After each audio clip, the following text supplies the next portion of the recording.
And that stupid fucking brat singing.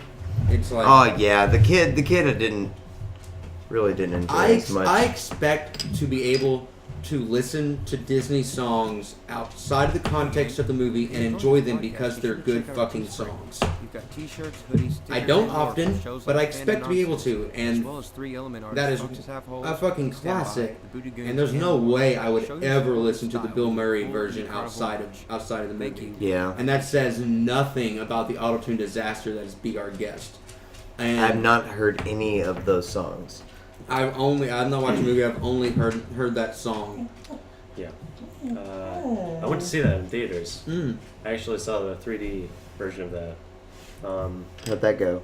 Well, I accidentally brought an epileptic girl to that movie. So it went well. It went poorly. Oh. In that aspect. But, actually, the viewing aspect as well was not that great. But, it was like color vomit, honestly. Maybe I was being extra sensitive because I was trying to, like, see what was going on with her as well. But, in general, like, just visually, that movie it's just so many, like, bright pastel colors over and over again to the point where it just, like, it feels, like, toxic at a certain point. Like, visually, also the CGI in that movie is blatant throughout. Really? There is not a landscape. Like Beast just looks bad. Does Beast? How does Beast look throughout it? He's done through CGI, isn't he? Yeah, but And like he's pretty deep in the uncanny valley. Like, it's pretty apparent that he's just like a human that a bunch of different techniques have been used to make him seem beast-like or being used. He doesn't feel like he occupies a space in the frame. He doesn't have that problem in CGI where it just feels like they're floating off nonsense. But like he has a physical space to him, and that's not an issue. But as far as his emotions and everything, he runs the sad gamut pretty well. So I guess the plot comes across in that aspect. But he isn't able to be particularly three-dimensional because of how disjointed the animation is on him. It doesn't take you out of it looking at it. It doesn't completely take you out of the plot, but it does take you out of being able to reason with his character a whole lot, and that's kind of an issue. Which is what the whole movie hinges on. Yeah, because you wanna feel the beast's pain. You wanna see the tragic situation that he's being put in. If you can't relate to the beast, then Belle is just Stockholm syndrome, and that story does not work. It especially doesn't play I gotta well look something up. Yeah. It especially doesn't play well now. You knew. Yeah. What did you look up? A story that Guillermo del Toro is it's a movie that he's coming out with that reminds me of Beauty and the Beast, but it's are you just gonna look it up? Yeah. Okay, that's fair. That's what I do over here. You're not wrong.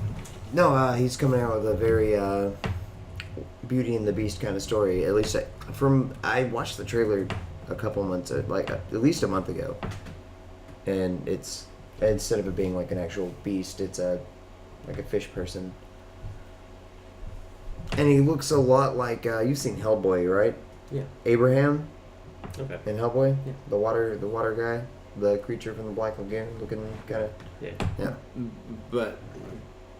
Are you looking it up? Yeah, I'm on his. It's something water.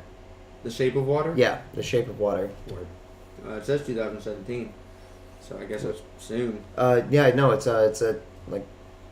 I saw like the actual poster for it at Cinemark Oh, the word. other day. Yeah. But Okay. I was thinking art house film.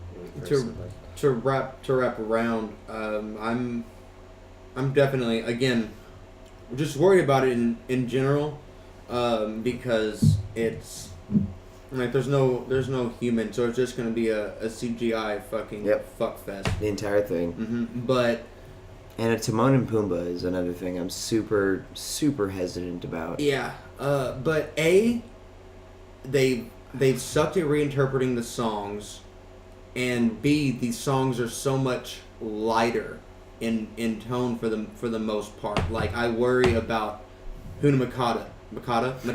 Huna Makata. Hakuna. Or Hakuna Matata. It means Come no on. worries. What a wonderful phrase. or the fucking the pig song, the fucking ooh wow hunger chicken juicy meat. Everybody over here because you have a treat like that. Those little little moments in there, like. Are so it's such a musical movie. I've got now. a lovely bunch of coconuts. It's- There they are, standing in a row. Bum bum bum. Yeah, the two the little duo between the two of them was perfect. It's a small world after all. No. Anything but that. That's Jeremy Irons that does Scar. Same guy that plays Alfred in Justice League and Batman vs Superman. It's a big name. But I think now Depends on what text you write it in, I guess. good old pretty time. much. Good old time to say 42 hello. I say in 36. Welcome to Fandom Nonsense 36. Classic Edition. I am Zach. I'm Aaron. I'm also Nolan. We've already been off to a good start. Yeah. One thing, since we already started talking about Disney, Incredibles 2, I am super excited about. Yeah. Have you seen the first Incredibles? Oh yeah, many times. Same. It's the only part that is kind of like they waited an incredibly long time to actually come out with this, and it's going to. Whenever the movie ended, their youngest kid was still a baby, Right. and it's been. I don't even know what year that. I wonder if they recast him so you can keep him as a baby. What year did that movie come out? Is Jax, I want to say. what? Jax? Jax. Is that his name? Yeah. Yeah. No, I'm saying what year did the movie come out? Did Incredibles come out? Oh, early 2000s, I want to Yeah, say. yeah. Probably, yeah, definitely early 2000s, but I mean, they waited an incredibly long time before coming out with this sequel, and just there's no real time change in it all. We know they'll get Sam Jackson back. Oh yeah. Oh, He's most legally definitely. obligated to be in Yeah, another it's movie. Disney. Yeah, he's Mace Windu. It's yeah. Mace Windu. Mace 2004. Windu. What? 04. Yeah. See? Yeah. Yeah. Such a long time. Mm-hmm. 13 It's seasons. been a minute. There was a lot of clamor for a sequel to that movie too when it first came out. Oh yeah. So it's strange that it took them so long. I mean- 'cause they're usually the ones that like cash in immediately. They're like, oh, you guys like that? Sequel. Sequel. Fans of the reboot as well. though. Yeah. Until you get to They had to wait To the- long enough for to the Samuel car- L. Jackson to become a part of it.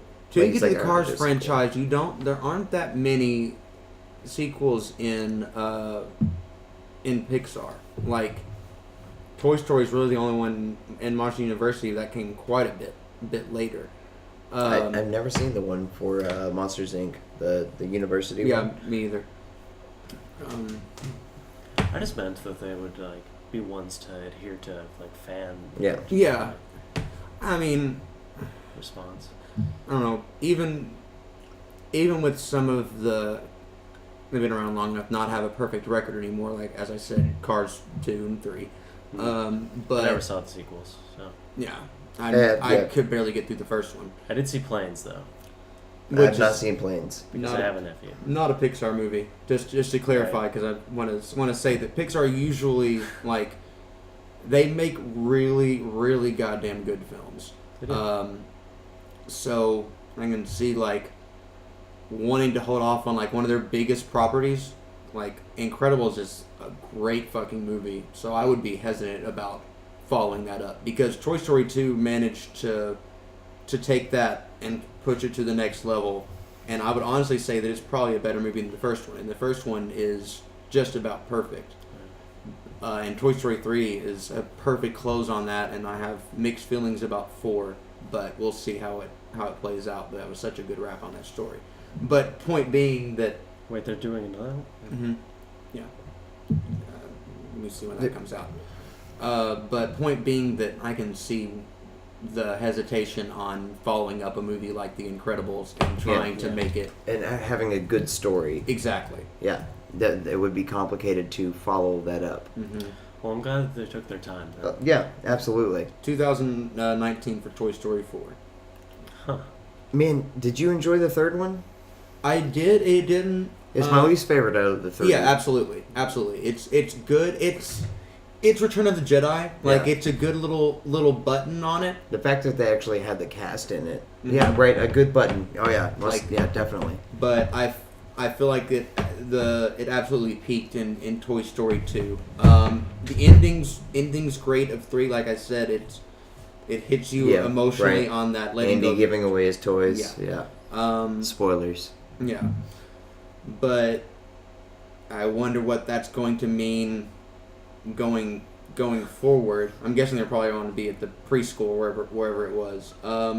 But a lot of it didn't latch on. The first one is Buzz's story Yeah. of self-identity and his growth and everything, and the second one is that for Woody, Yeah. like his self-awareness and all of that, like his character arc and everything. So this one needs to be about Rex. Well, that's the thing about the third one. Get over Like, his fear. it's been a long time since I've watched the third one. Everybody has issues in that. But who is the central thematic character of the third one? Lotso, the villain. The bear. Yeah, Yeah. the guy who turns out to be the villain. So someone we don't have yeah, we get the most development on him. Yeah. We get So, a like, lot of his backstory. So I think it falls flat in some ways. It's definitely a good film, but the weakest of the three. But the Toy Story franchise is fucking phenomenal, and Yeah. Oh yeah. See, yeah, I definitely Is- still love number 2. Yep. One of the only animated things to make it to a third one, and people still have a good devoted following. I still love Toy Story. Speaking It's of, my least favorite, but I still enjoy it. it's your least favorite. Toy Story. Oh, Toy Story 3. Yeah. Okay, I thought you said I still enjoy Toy Story. It's my least favorite. Never mind. Yeah, I No. thought you were saying you didn't like the first one. No, I love the first one. Right? Oh man, you've got a friend in me. Man, Randy did you know? Yeah, right. No, Jacob Boyd has. I want to clarify. There are a lot of Jacobs around. Yeah. Uh, No, I'm laughing because I know what you're talking about. yeah, he has a vinyl of the entire Toy Story soundtrack, and it's all perfect. It's all great, and then you get to the very end, and the very last song that's on there is "You've Got a Friend in Me," Mhm. but it's a mariachi cover in Spanish. That's fucking awesome. Absolutely amazing. Yeah. Do they address it at all? Like, is there like? No. I mean, it says I think it says something on the actual It doesn't cover say in the for liner it. notes like No. Randy Newman. No. No. Okay. No, it's still it just says that it's a mariachi. It's the mariachi cover or remix. So, They couldn't get the rights to. Yeah, exactly, Randy exactly. Newman. And they although put the it. rest of the record is Randy Newman songs. Like, Yeah. it's basically a Randy Newman album. But You Got a Friend in Me is mariachi. Just it's a really good version of it, though. I enjoy it. Speaking of movie franchises that made it past 3 movies and still have a following, we just watched the apparently the final Star Wars Last Jedi TV spot Yeah. before we started this, making a big play out of this whole temptation with Rey thing, like almost to the point of boy cried wolf and protested too much kind of. Yeah. I think there's actually that struggle is actually going to happen. I definitely Yeah. think so, but I don't think there's any chance of her coming out on the wrong side of it. I think moreover With it's the Jedi. I think it's moreover Kylo coming into the good side of it. I really, if Kylo redeems himself, A, it does need to be in this movie, and B, it It's needs. the thought of it That would becoming make a sense more being in the compelling third thing. one. Exactly, I agree. It being more of a like him starting to see the light side and having to kill his mom. Like if we're going to follow patterns or whatever, like the rhyming scheme or whatever, George, then you would need to establish that there is some kind of thread to possibly redeem Kylo Ren in this movie. And I feel like they were probably setting that up because Leia was supposed to have a much bigger role in Episode 9.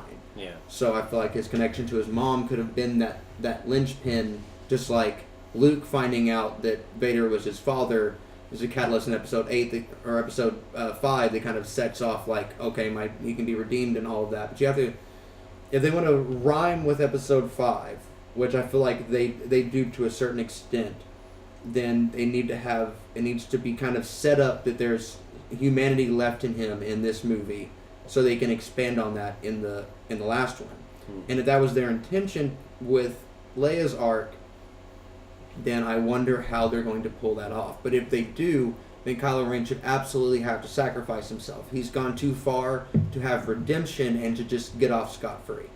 Oh yeah. A Zuko of sorts.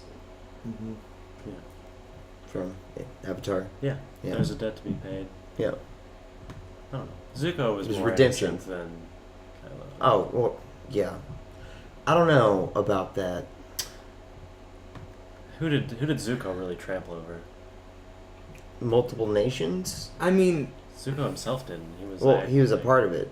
that's much? still, How much of a part? yeah, that's still. I mean, he used to be pretty bad. It wasn't until the story of Aang where he started to gain any sort of compassion. He was a victim, yeah, from his dad, but he never got to be that old. Yeah, he was just a kid that he only do so much damage. Like, Right. I mean, when you're trying to rule It's a little bit of a over latchkey an kid. entire planet, I mean, it's really impossible to compare. This kid who was basically brainwashed. You see how people are raised in the Fire Kingdom, and who never really does himself anything that horrendous. You can't really compare that to someone who literally kills his own father to make himself more evil. Yeah. And even if, even if Zuko had killed Ozai, he deserved it. yeah, Right. Ozai sucked. Yeah. It's a tiger dad. Tiger Dad? Yeah. It's Tiger Dad. But I'm definitely It's a thing. looking forward Okay. to what they do with that, because I hope that it's I hope that it's a reflection of the older movies without being too much of a repeat, because I expect thematic beats in Star Wars. That's the kind of movie that it is. It is mythos.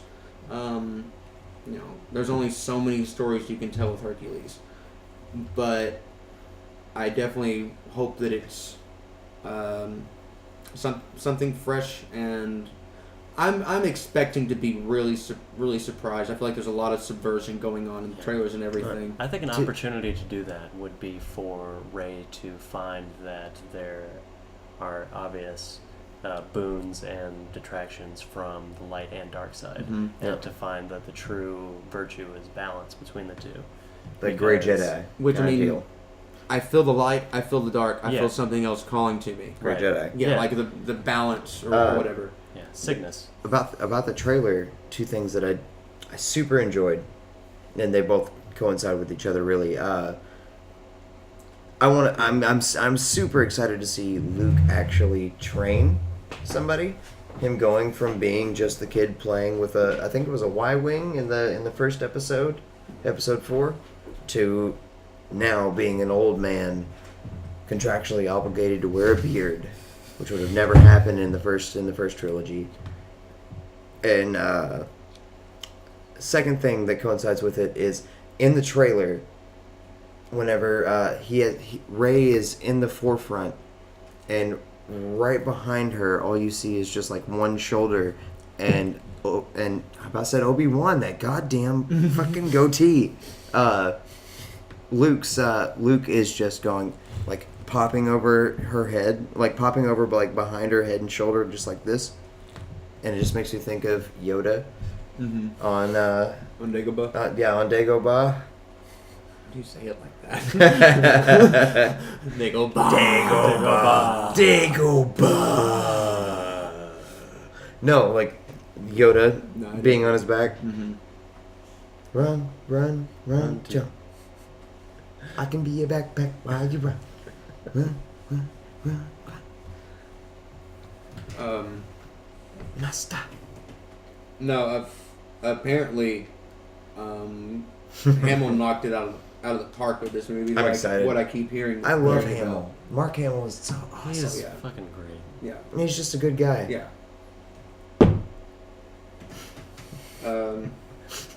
Looking forward to that.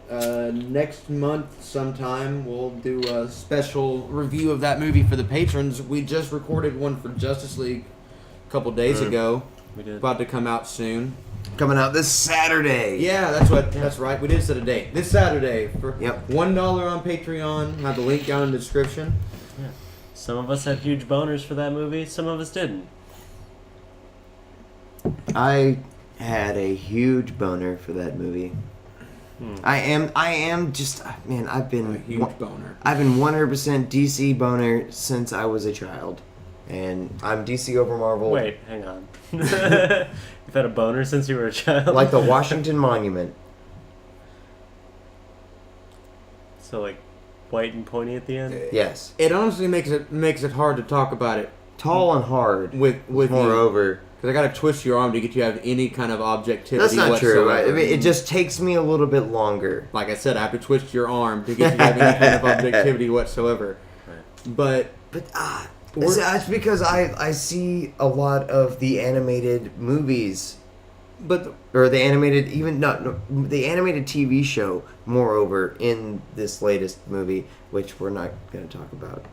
no, we already discussed the movie, but I think we can discuss what this means going forward for the DCEU. Oh, there was a cool point in the movie that I felt was a nod to Gorilla Grodd for the Flash.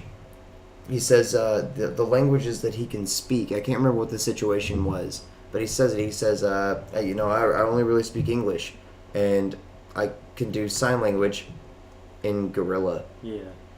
And that's Gorilla Grodd. Right, well that could also be a nod to Coco, the famous gorilla who does sign language. Should I know that reference better than do Gorilla Guard or whatever? Gorilla Grodd. Yeah, that's He's got one of Flash's like an main villains. invisible city of super intelligent Gorilla gorillas. City. Yeah. Yeah, it's in the TV show, but Yeah. I mean, it's still like he's a really good reference, villain. Yeah. Yeah, I thought that was, I mean, some kind of reference in there. Yeah, I don't think that was like guying at Gorilla Grodd being involved. I feel like he should be one of the main villains to be put into the Flash movie. Yeah, because Gorilla Grodd is also one of the main members that ends up being in the Legion of Doom. Hold on, is he an actual gorilla? Yes. Yeah. God, no! What? You wanna make these movies a laughing stock? Make the villain a gorilla. I fucking dare you. Well, the whole thing. All right, that's like Gorilla Grodd's point, though. It's like they did him really well in the CW universe. Right. There's like this They did Gorilla City of, really well in that universe. Yeah, there's this community of gorillas that are hyper intelligent. They know that they're not going to be taken seriously by the rest of society. I mean, not because only of their that, they can appearance. speak. And they can also have not all of them, but a lot of them have telepathic powers. I'm just thinking of the way They can that control people's minds. I'm just thinking of the quality of character establishment that we've seen in the DCEU, and they're failing it on every single possible attempt. I mean, and with a TV show, you have time to build things. You can establish things. I feel like something like that is like Marvel could pull that off, but DC doesn't have the goodwill to do something as... They didn't talk about Flash. I would really hope it wouldn't be like the first movie. You'd have to make the Flash movie very... It'd have to be down the road. I would not even think that... them using Gorilla Grodd Okay, would be well, a good idea for a first movie. Well, I mean, He just needs to be. He's such. I just a thought it part was a of good Flash. nod. I don't think it would be a yeah. first movie. okay, I thought Yeah. that's okay. It's like I know. Mirror Master I mean- or Captain Boomerang. I was going to say one of the they best need to be villains that there, they could but- use yeah. would be Captain Boomerang because he was in Suicide Squad. Right. Mm-hmm. He was a part of that. I mean, and to bring those things together, I think would be a good idea. Or, I mean, he has Mirror Master, Captain Boomerang, the Trickster. Yeah, the Trickster. Oh my god. You know who's What a piece always of voiced shit. the Trickster? Mark Hamill. Yeah, Yep. it's a snot gun. Get it? Yeah. But yeah, who else? I mean, obviously Reverse Flash. Yeah. And it's been a guarantee that Flashpoint is going to happen in the future, and so that he means mentions the what- fucking. Whatever that means, like that just because we're going to get a Flashpoint movie doesn't really mean that we're going to get Flashpoint. Flashpoint. Yeah. Yeah. Yeah, I mean, I assume some artistic license. Now, I in definitely all of this. I expect some kind of soft reboot. I definitely feel like so yeah, I they're- feel because I mean, Ben Affleck Batfleck doesn't want to be Batfleck Mhm. anymore. Yeah. Probably he's probably going to want to try to end it, and using Flashpoint, they could change the way the universe works, and we get a younger Batman. Yeah. and, we get- and fix some things that the But older movies fucked up. But I mean, if that's gonna come out, we already have other movies planned before that. Right. Why would they make more movies just to Because- change it Because those movies are already in production. so they can still take the what? I'm sorry, I'm thinking about it as I'm saying it. They could take the same characters and change them a little bit, like Aquaman. Mhm. Have it in Justice League. It shows that he doesn't take any part of Atlantis at all. Mhm. But I mean, if Flashpoint changes the universe a bit, maybe he's been king for a while. Maybe his mother Right. died forever ago, and he was greatly impacted by it, and he is Also, a king. A big part of Aquaman to me is that he's been this just like silent ruler, aware of the surface world, Yeah. but just adhering to his. It depends on what his universe you're talking individual- about. Yeah, you know what I mean. Like, I feel like I was actually thinking about Batman Brave and the Bold for a second. Oh wow, their take on a lot of the different heroes is just Super comedic. yeah, very very much so, very much so, Uh, very much in the comedy moreover than like Yeah. Aquaman. in Campy, depth. yeah, Yeah, the yeah. campy. It's very campy. Aquaman's kind of a good example of my concern though. Spoilers for our review. Pretty much unanimous. Aquaman fucking sucks in this movie. He doesn't suck, but He's- he's not the best. He's the worst out of all of them. He's the worst out of suck, which means he sucks. No, the movie does not suck. I didn't say he did. I'm just saying the characters suck. But anyway, All the characters? on a certain level, yeah. No, I disagree. We can't. That was kind of like a flaccid, like. Some.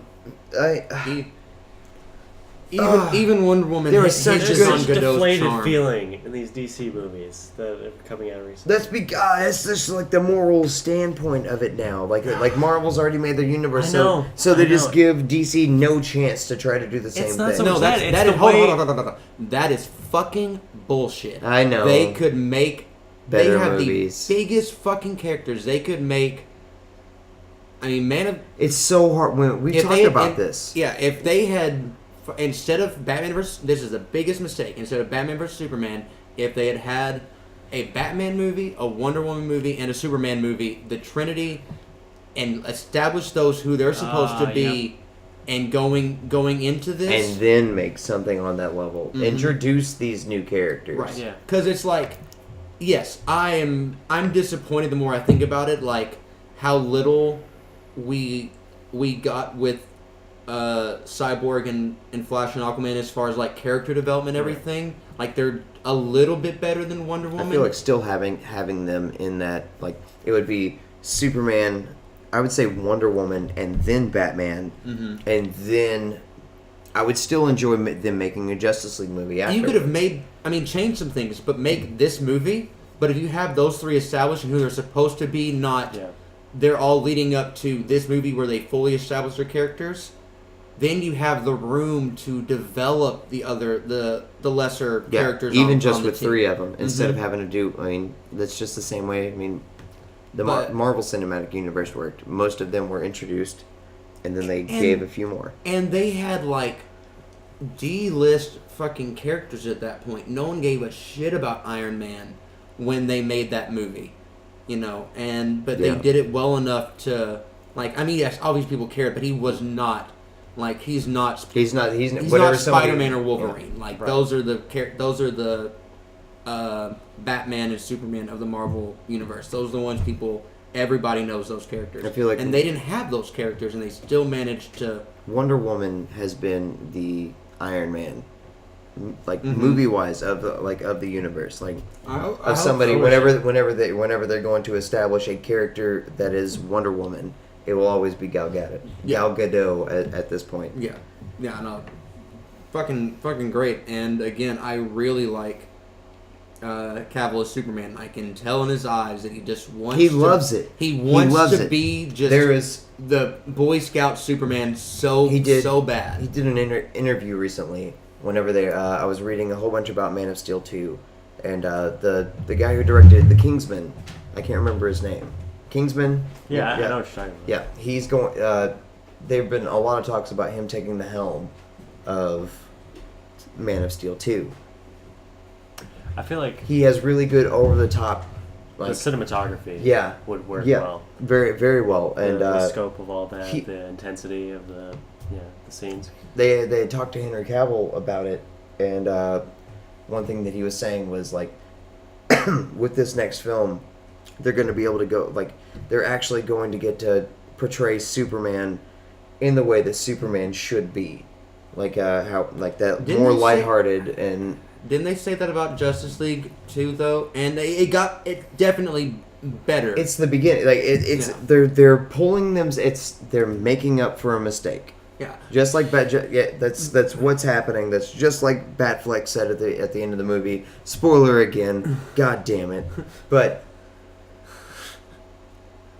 no, I feel like the further we get, you already see in Justice League, just Superman's suit alone is a lighter shade of I mean, blue. everything is. It's so fucking like color corrected, and that everything's so color. It's corrected. better. It's better. It's better as far as like being an accurate tone. It's not better as far as you use certain lighting because you know how the movie is going to get edited in post.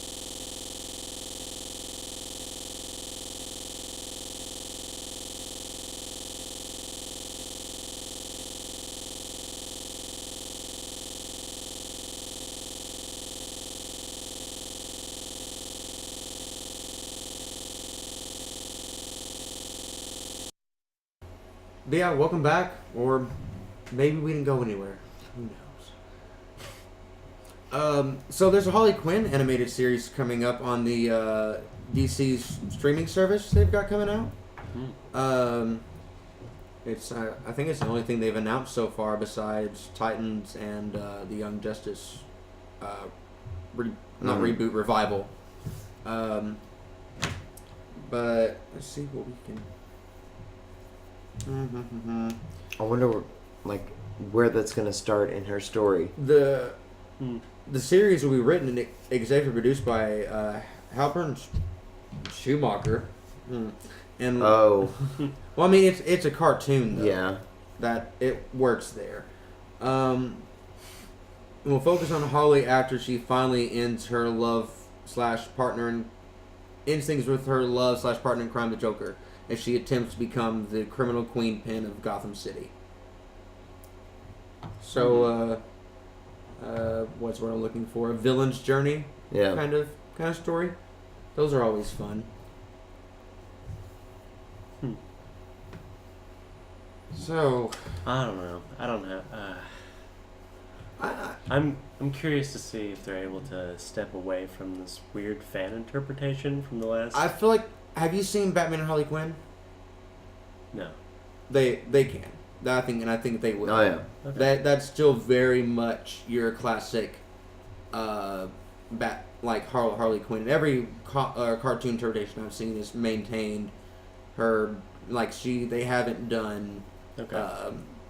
Is a Suicide more Suicide Squad Yeah. Harley in the they know that was a mistake. Okay. All right. That makes me more confident about this series. You were saying? are they actually gonna redo Harley Quinn?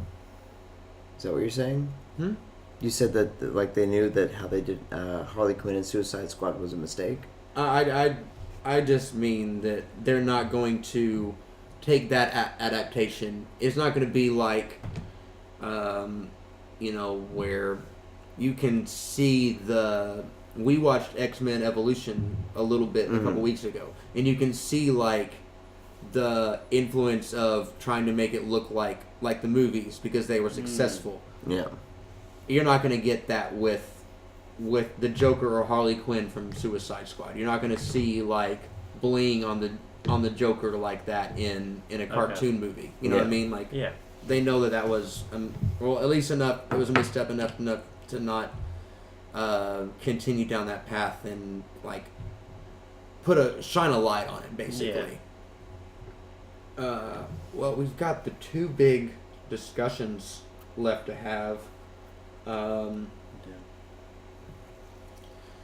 116. 116 and episodes or chapters 1 through 5 or 6 of RWBY. It was 6 this week, wasn't it? Yep. 5, 6. Yeah. So the first, presumably half. I think it's either 12 or 14 episodes this volume. But you guys decide which one you want to talk about first. I have to use the restroom. We'll be right back. I mean, mainly for 116, I want to talk about the coolest Kamehameha wave I have ever seen. Wrecked Kefla. I wanted to build to that, but you're goddamn right. That was I was like, sweet. I wanted to build to it as well, honestly, but oh man, he like on like the Kamehameha wave was a skateboard, and he grinded on it like a rail, just. Yep. Oh, it was perfect. Yeah. It was absolutely perfect. Yeah, and I've never seen a instant transmission Kamehameha wave versus Cell. The first time I saw that was really cool. But nothing compared to the Ultra Instinct. Just you can't she even says you can't dodge in midair, and he's just like, bet me money. Like, why couldn't I? Yeah. I mean, but Goku's the best whenever it comes to messing with other people's ki. Honestly, because they're in something I can't remember when it happens, but Goku just straight grabs somebody's energy ball and just squeezes it and just. No, he's a prodigy. It's wonderful. Savant, really. I'm pretty sure he's a little bit autistic. Yeah, a savant. Yeah. I really enjoyed this little batch of episodes. I'm sad that this little side piece is over, because now we're just back to sitting in the waiting room for Goku and Jiren to fight again. Yeah. I love how the only frames that Jiren is in, he just sort of wakes up and you're like, oh, Jiren's gonna be a thing again, right? Obviously. And then he's just like, somebody asked him something, he says nothing. Thanks. Well, yeah, Thanks for that one. Goku goes right out of Ultra Instinct, so he's like, oh damn, maybe I should go back into meditation. I'm gonna have to wait a little while before I become interested in this. At least what are we at? 17 or 19 minutes? I think they said 17 last. 17. Yeah. It won't be until they get to 5 minutes, and then Jiren and him will start fighting again. And that will be T-minus 15 episodes. Or more. But there's still a lot of people. And I really enjoyed the way that they escalated Goku and pushed him to Ultra Instinct. The fight was great. The build-up was wonderful, I think. Kale's fan service, but she's super strong, and I fucking adore Caulifla. So giving Caulifla's personality with Kale's power on the money for me. I do have to complain about the fact that we were, that her going Super Saiyan 3 in this arc was firmly established, that, like, it was building to that. It's like, for me, it's like, if it would, how would you feel if instead of, after all the talk about Vegeta about Super Saiyan, and I'm the Super Saiyan, and you're the Super Saiyan, we're all Super Saiyans, hey,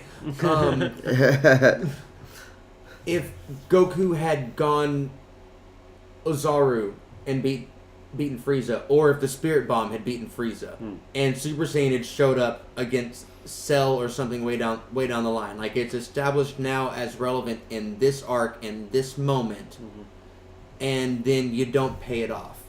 Yeah. Or, you know, I think that's one of the things I feel like ever since Cell, Gohan has been just downward slope with a few peaks, but leading up to Cell, Gohan is like the Deus Ex Machina MacGuffin of DBZ. They make a huge deal out of Gohan's potential and him being the most powerful, and it pays off in the fight with Cell.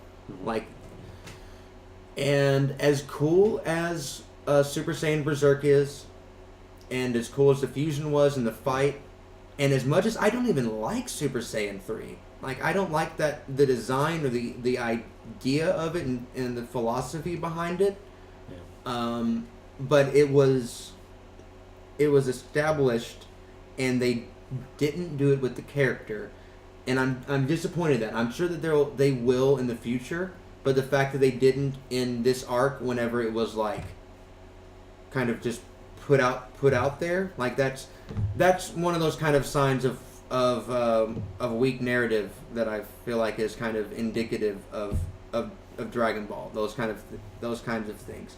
But again, really enjoyed the fight, and taking myself out of that aspect of it, of foreshadowing and how narrative structure works. The payoff was still great for the character. As a fan of Universe 6, I am very, very worried right now. Very, very worried. I think the only chance they have of not getting erased is Vegeta. Well, I definitely think that they're going to come back. I definitely think that they've spent too much time on those characters and developed them already too much, more than anybody else in the arc that isn't just punch fodder. Yeah. Like, they're not going to bring back Jiren or anything like that after this is over. There's nothing more to do with him. There's really nothing to do with him now. But that aside, I think the only chance Universe 6 has of survival is if Piccolo absorbs the Universe 6 Namekians and adds them to the, because then technically I don't know if they'd be dead, because it's not a combat move. That's not like, Yeah. you know, They're still on the stage. Exactly. He could even say no, like, and obviously Piccolo's going to get eliminated eventually. Yeah. But then, You get another. yeah, like, what does that mean if Piccolo absorbs Teal and Aqua, and then he gets knocked off? So Universe 6, all of their fighters are knocked off, and Zeno goes to destroy them all, but two of them exist as part of Piccolo. He can't do it because then he's Yeah. taking away. And he wouldn't do that to Goku's universe. No. He cares for some reason. Yeah.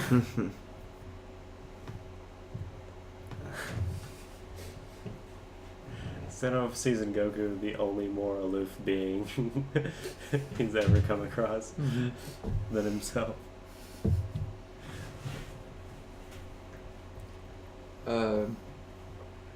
What?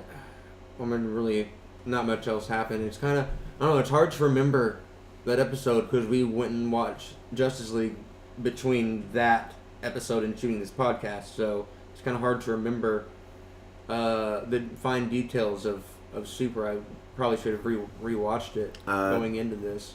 I mean, seeing him fight in Ultra Instinct was really nice. Yeah, it definitely was. That was cool. Seeing it in that scale was really well done. One thing, like him, he was falling, and you just see him like bend his legs, and his like feet go pushes into him. the rock Yeah. to slow him down as she's falling. And like it just has that He, slow like, mo of her going. He like dragon punches Yeah, her. exactly. She like you just see that slow mo of him just like straight faced mean mugging her, like going upside down, and just her go, oh shit, and just Yeah. yeah. Even though his attacks were weaker, because even though he's in Ultra Instinct, he's still Goku and he's still thinking about it. Right. So his actual attacks, he's thinking about when to attack. The actual movement has come naturally and easily to him, but being able to punch or hit has been complicated for him to try to switch from that to know when to hit. That's why he needed to use the Kamehameha wave. No, he used the Final. he needed to use the Kamehameha wave so like he could move freely while charging something. Yeah, I don't know why that's so confusing for some people. Like Whis very firmly explained it throughout the series. Oh, yeah. Like Ultra Instinct is literally what it says. That's why I made the joke about Super Saiyan Woke, because it's really the complete opposite of that. It's not self-awareness. It's moving past the point of someone's punching me, so I'm going to dodge super fast, or someone's shooting a ki blast at me, so I'm going to block it super fast. It's your body just reacting to it on its own. Yeah. And that's a lot easier to do defensively than it is to do it offensively, where there's strategy involved and everything, and to just go from one attack to another and just to use the martial arts cliche to flow like water, and to just go from one thing to another, not think about it. But that's what Ultra Instinct is, which is really cool because there's so much of Dragon Ball that's rooted in martial arts lore and that has been kind of like pushed back by just bigger and badder ki blast, and like planet spirit bombs and universal spirit bombs and multiversal spirit bombs, and just like everything is getting bigger and bigger in this pseudo sci-fi fantasy way, to come back to a core martial arts philosophy is really refreshing. That is what's cool about this transformation. Is it's entirely strategic and fundamental to the approach of the combat that's happening. Yeah. It's not necessarily like a physical scale increase on the amount of damage you're able to inflict. Right. It's about the ideas behind the way you're approaching the conflict. And I feel like once he's able to master the physical aspect of Ultra Instinct, he's going to be able to make devastating hits. Oh, absolutely. He only knows how to move in that ability. He doesn't know how to fight as well. Pretty much all of Ultra Instinct that you've seen has been him dodging. Everything else has been the same kind of fighting. The coolest thing about Ultra Instinct is it's not God Ki, and it's not a Saiyan transformation. It's something anybody can do. Anybody can do, and it's not necessarily, to me, it doesn't seem to be attached to power. It's a mental thing more than anything. Yeah. Anybody with the right, and Dragon Ball has always shown that mental training can be more taxing than physical training could ever possibly be. But anybody with the right training could do that, which opens up older characters to having relevance again, which is great. I think for us, and you can probably relate to this too. Yeah, I know you played in, obviously we played in bands together before, but did you ever play shows and stuff and perform? Yeah. Okay, so you can you can relate to that feeling of everything's going off the rails. We're like we talked about at the last show. We're speeding up. We're slowing down. You go back and watch the footage. We're fine. Yeah. We're fucking on point. Like that to me is the closest I can make to what Ultra Instinct is. Like it's beyond the point of thinking about it. That it's just it's like feeling the natural ebb and flow of just circumstance. Mm-hmm. It's like breathing at this point, and that's where Goku is as a fighter, that he can detach himself from, at least defensively, from the fight and just let his instinct take over, because he's done this 1,000 times. Yeah. Maybe not on this scale, maybe not with this strong of a fighter, but he wasn't as strong back then, and he still overcame it. Right. I went back and watched the first episode of Dragon Ball today, just because I was feeling nostalgic after having rewatched. It is so great. Oh, yeah. And I didn't realize they like immediately hit on like so many thematic elements in that. But it's weird seeing like the complete detachment from the like brightness of it. Mm. This last episode, Things change. it's so whip-like. So what, like? Whip-like? Yeah. It's like, it's faster, you know? Power levels are so high, man. You can hardly keep up now, you know? Krillin can't even see what's going on. Right? Which, I mean, I guess we have to forgive him for constantly being the one to shout out Goku! exactly what's All the happening and time. being so surprised. Man, he hasn't really yelled for 18 once. That's all I've been 18 forgetting. was injured, Yeah. and there was a like screaming for 18. I mean, Yeah, he's said more about Goku. He gives more of a shit.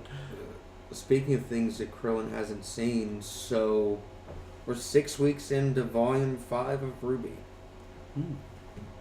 Krillin hasn't seen RWBY, I guarantee it. Prove me wrong. That's a fair assumption. segues are weird. How are you feeling about this volume so far, Nolan? We've lost a little bit of steam in these past couple episodes, Mhm. I think. There have been some developments, of course, but Yeah. That's what this season's been about, majorly. right. There's less dynamics in these last couple episodes. Like it feels like we're kind of slowing down, reacclimating the characters together, because now we've gotten a reunion. Mm. Yeah, that was a nice moment. It was, oh yeah. I feel like the Weiss and Yang one was better. That was Oh, better. no. I liked that. I bawled at RWBY. Oh, and Ruby. Yang. Yeah, Oh yeah. right. She immediately drops all that. Yeah, that was. That made me tear up more than the Weiss and Yang. Mm. But Oh yeah, at the end of the hug, and then Weiss like slowly like creeping up a little bit, and then just like, come on, get And- in here, get in this. And, I can't wait for Blake to. Oh man, when Blake comes around, I can't wait for that 4-way hug. It's gonna be so tender. I feel like, and that's just a good example of show don't tell, that firmly show so well in that moment how much Weiss missed her teammates. Oh yeah. yeah. Like, we had an off camera discussion a few weeks ago about that, and I definitely feel like that was there, not to the extent of it really changing Weiss's character, and really I don't think that it ever really showed until that moment of, oh wow, she like, no, Weiss really really loves them, like they're It's family. they're a family, and Yeah. it's kind of hard to, one of those things hard to see until you leave and come back. I mean, Who you're, you can see that she's changed in Yeah. Volume 4. Very much so. You can see that she has a different outlook than things were before. Mm-hmm. She had already wanted to rebel against her dad, She's but gotten at her this first point, taste of like a comfortable, pure something that feels nice and not forced like it is with her father and her sister and her brother. Yeah. It's not forced on her at it's all. Not an obligation as much. At as first, it it was. Everything felt like an obligation to her, and then being around them just started to feel natural. It started to feel good, right. And that made her to family. And I don't think that she realized that until she was away from them and then saw them again and came back, and just that moment is just so fucking beautiful. And Crow in this last episode, I really loved Crow's. Oh my god. On the second or third time watching it, it really sunk in with me. So, Crow is out looking for huntsmen to help them fight against the White Fang in Salem to defend Haven. Yeah. They're all gone on search and rescue missions. Everybody. They're all missing. Like everybody in the kingdom.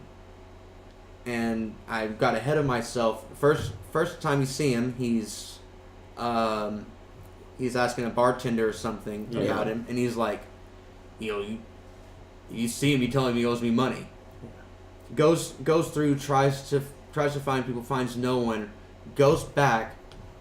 Now it's hard to gauge what the scale of money is here. We're supposed to compare it to dollars or yen or whatever. But he's like, he owes me this 16,000 or something. Right. It just feels significant. It feels significant. And Crow comes in, throws his card down, and says his name's clear.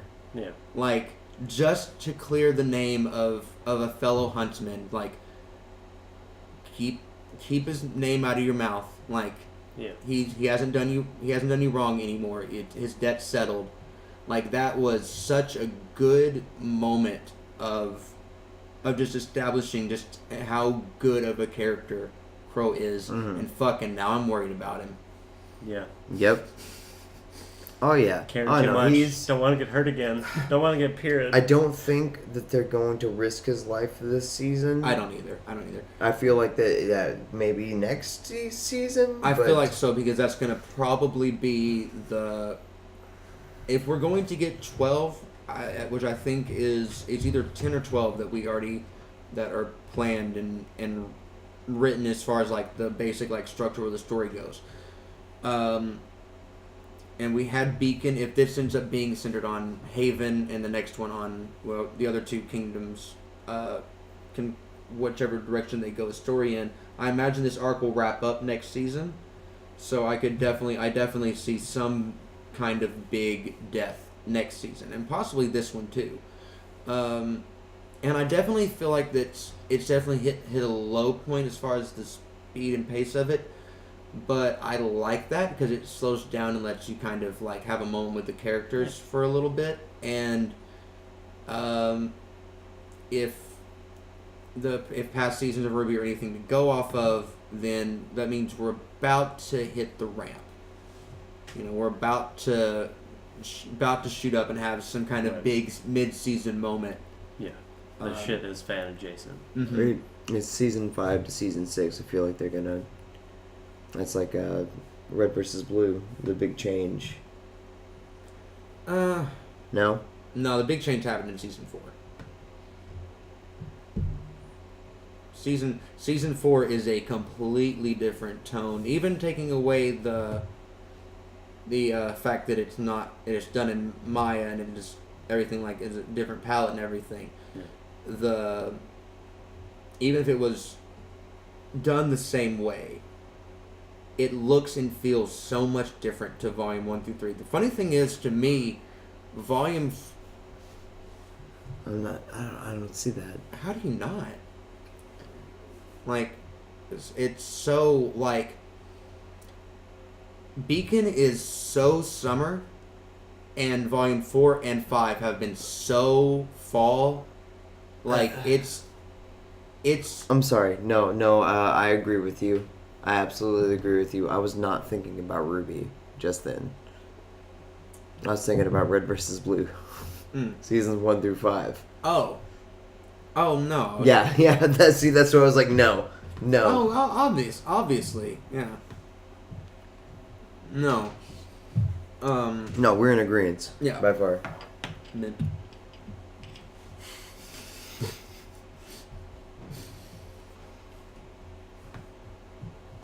No. I'm curious if we're gonna get Blake into Haven by the end of this, or if she's gonna stay separate for another season. They've already established. I think Blake's gonna get captured because they've established that Adam's not gonna kill her. So, yeah. I think they're gonna get her. Yeah. And Bumblebee needs its moment against Adam. I feel like Yang and Blake both have a score to settle with Adam. That's gonna be an awful moment whenever Yang sees him again. Yeah. It's gonna be hardcore. I don't know who it's gonna be more awful for, her or him. Because the first time, the last time that you see them in a thing together in Volume 4, she's that hallucination or a dream. Yeah.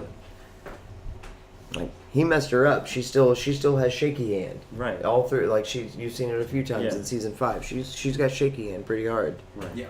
But Yang having anger towards someone to me says she's got ammo She has against more them. than just anger Right. against But him though. She's got a deep-seated fear. Yeah. Well, I mean, No, it's a fear of him. yeah, that can fuel your absolutely. anger for sure. But the thing is, she already did that. She already pulled her trump card of getting angry, and it didn't work. That's the whole learning point with Yang. And that's Right, she not needs to approach it. that's not. She can't always rely on that, and so they're not going to use that with Adam. She's going to get pissed, and she's going to have that moment, but she's gonna find the clarity in it, and it's either going to find the clarity, or it's going to be another hump to get over. She loses another arm. This time she gets laser nose.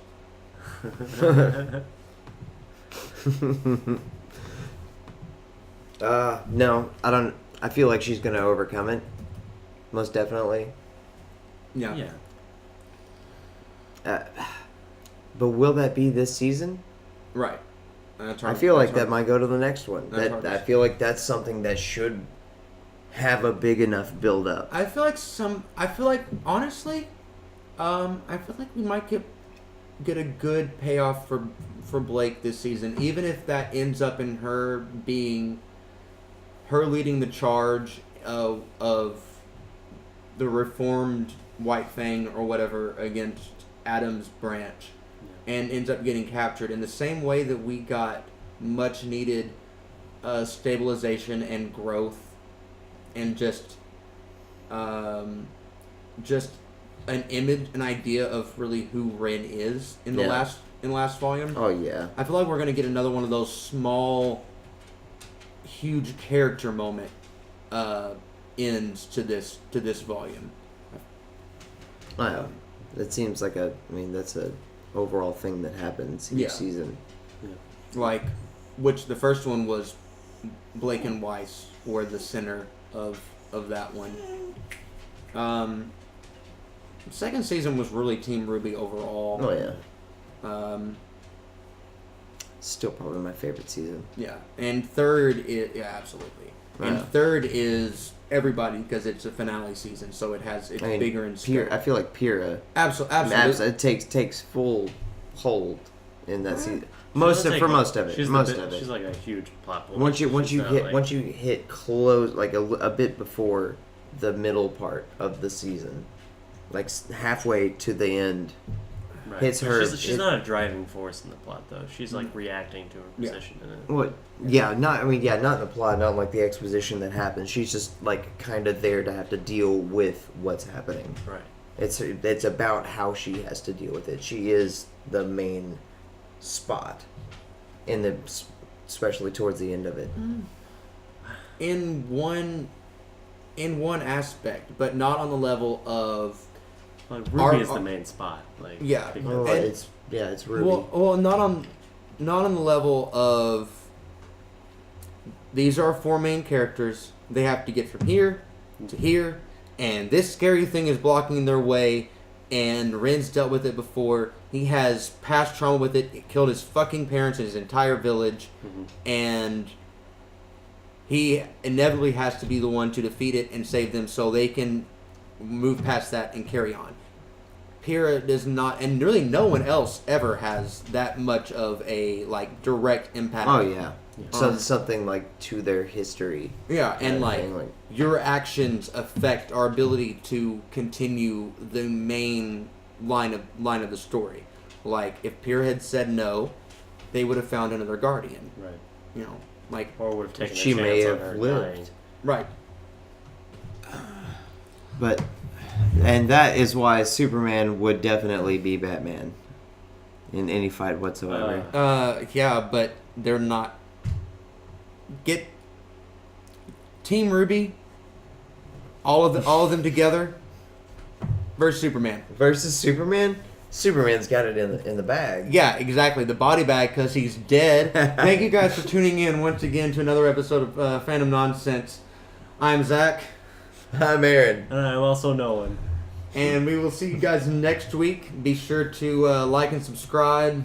Head over to Podbean for the audio podcast, or if you're there, head over to YouTube for the video every Wednesday and Friday, respectively. And once a month, we have a special bonus podcast for our Patreons for $1. This week, we went and saw the Justice League, and we have a review of that coming out on Saturday. Next month, we'll be discussing Star Wars The Last Jedi. And, of course, there's all kinds of cool stuff coming out next year. Fucking Infinity War, Black Panther, Indiana Jones, not Indiana Jones, Han Solo, same thing, Same idea.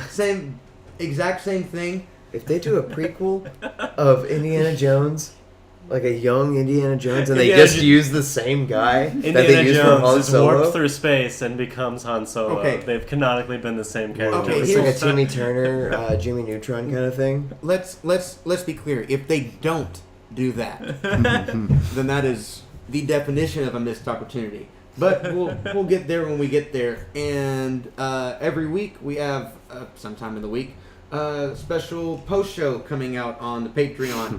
This week we will be watching some classic cartoons with you guys, so look forward to that, and we will see you soon. Thank you so much. Good night. Buenos noches. $4 or 1 gumball. Love you guys. $1 or 4 gumballs. If you're paying $4 for your gumballs, Yeah. be fucking Yeah, extravagant.